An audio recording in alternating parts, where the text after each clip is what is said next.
ಬಟ್ಟೆ ವಾಶ್ ಮಾಡೋದ್ರಿಂದ ಹಿಡಿದು ಸಾನ್ಯಾ ಡ್ರೈವರ್ ಆಗಿನೂ ಎಲ್ಲ ಕೆಲಸವನ್ನು ಮಾಡ್ತಿದ್ದ. ಇದರ ಮಧ್ಯೆ ಟೈಮ್ ಸಿಕ್ಕಾಗ ಡೆಲಿವರಿ ಬಾಯ್ ಕೆಲಸ ಕೂಡ ಮಾಡ್ತಿದ್ದ. ಮತ್ತೊಂದ್ ಕಡೆ ಫ್ಯಾಮಿಲಿ ಬಿಸ್ನೆಸ್ ನಲ್ಲಾದ ಲಾಸ್ ಸರಿ ಮಾಡೋಕೆ ಬಿಸ್ನೆಸ್ ಲೋನ್ಗಾಗಿ ಸಾನ್ಯಾ ಬ್ಯಾಂಕ್ ಅಲಿತಿದ್ಲು. ಒಂದು ದಿನ ಡೆಲಿವರಿ ಡ್ರೆಸ್ ಹಾಕೊಂಡು ಸಾಮ್ರಾಟ್ ಸಾನ್ಯಾಳನ್ನ ಪಿಕ್ ಮಾಡೋಕೆ ಹೋಟೆಲ್ಗೆ ಹೋದಾಗ ಅಲ್ಲೊಬ್ಬ ರಿಚ್ ಹುಡುಗ ಸಾನ್ಯಾ ಕಾಲೆಳೆಯುವುದನ್ನ ನೋಡಿ ಶಾಕ್ ಆದ. ಸಾನ್ಯಾ, ಏನಾಯ್ತು? Any problem? ಹಲೋ ಮಿಸ್ಟರ್, ಇವಳು ನನ್ನ ವೈಫ್. ಸೀನ್ ಕ್ರಿಯೇಟ್ ಮಾಡದೆ ಹೋಗ್ತೀರಾ? ವಾ, ನಾನ್ ಯಾರು ಅಂತ ಗೊತ್ತಿಲ್ಲ.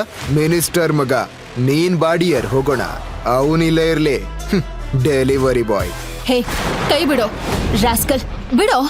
ಸಾನ್ಯಾ ಅಳುವುದನ್ನು ಕಂಡು ಸಾಮ್ರಾಟ್ ಕಣ್ಣು ಸಿಟ್ಟಲ್ಲಿ ಕುದಿಯಿತು.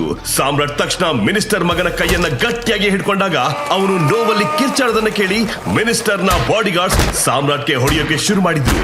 ಆದ್ರೆ ಅವನು ಮೈ ಮೇಲೆ ದೇವ್ರು ಬಂದಂತೆ ಅವರನ್ನ ಹೊಡೆದುಳಿಸ್ತಾ